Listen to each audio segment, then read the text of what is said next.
Alright, so here we are. I tried some ghetto setup. Took the battery out of my Subaru. Used these little connectors here. Two of them to plug into that connector there. Only used twisted wire around the terminals on the battery. Didn't seem to really do anything except spark.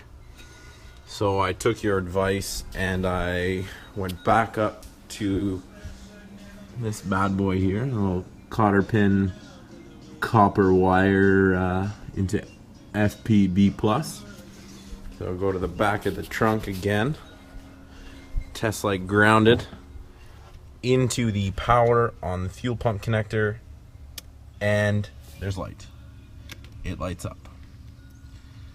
Now, that being said, if I plug that in, there's power, the fuel pump should run, and the car should start, I would assume.